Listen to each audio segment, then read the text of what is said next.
আপোনালোকৰ মাজলৈ নতুন এটা ৰেচিপি ভিডিঅ' লৈ আহিছোঁ। ৰেচিপিটো কেনেকৈ বনাইছোঁ সেয়া আপোনালোকৰ লগত শ্বেয়াৰ কৰিছোঁ। আসসালামু আলাইকুম, কি খবৰ? ভালনে আপোনালোকৰ? আশা কৰোঁ সকলো ভালেই আছে। স্বাগতম জনাইছোঁ নতুন এটা ভিডিঅ'লৈ। আশা কৰোঁ আপোনালোকে ভিডিঅ'টো চাই ভাল পাব। প্ৰথমতে বিস্কুট কেইখন মই বাটাৰেৰে সেকি লৈছোঁ। আধা লিটাৰ গাখীৰ গৰম কৰিছোঁ, তাতে ইলাচি কেইটামান দি দিলোঁ। ভালদৰে উতল অহাৰ পিছত বিস্কুট কেইখন তাতে তিয়াই লৈছোঁ, আকৌ তিয়াই লৈ উঠাই থৈছোঁ। তাতে কনডেন্স মিল্ক ব্যৱহাৰ কৰিছোঁ আৰু এচামুচ কাষ্টাৰ্ড পাউডাৰ গাখীৰৰ সৈতে মিক্স কৰি তাতে মিলাই দিছোঁ। এতিয়া আমাৰ কাষ্টাৰ্ডখিনি বনোৱা হৈ গ'ল। তাতে অকণমান মই চেনি ব্যৱহাৰ কৰিছোঁ, যিহেতু মই ইয়াত কনডেন্স মিল্ক ব্যৱহাৰ কৰিছোঁ সেই হেতুকে মই বেছি চেনি ব্যৱহাৰ কৰা নাই। এতিয়া মই বিস্কুট কেইখন এনেকৈ দি লৈছোঁ, তাৰ ওপৰত সেই যোনখিনি কাষ্টাৰ্ড বনাই থৈছিলোঁ সেইখিনি দি দিছোঁ। ফ্ৰেছ ক্ৰীম এচামুচ ভালদৰে ফেটি লৈছোঁ, তাৰ ওপৰত ব্যৱহাৰ কৰিছোঁ।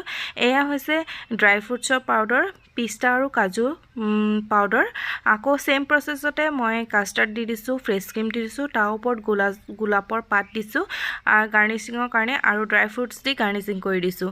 আশা কৰোঁ আপোনালোকে ভিডিঅ'টো চাই ভাল লাগিলে, আৰু একদম সহজ ৰেচিপি, এবাৰ ট্ৰাই কৰি চাব পাৰে।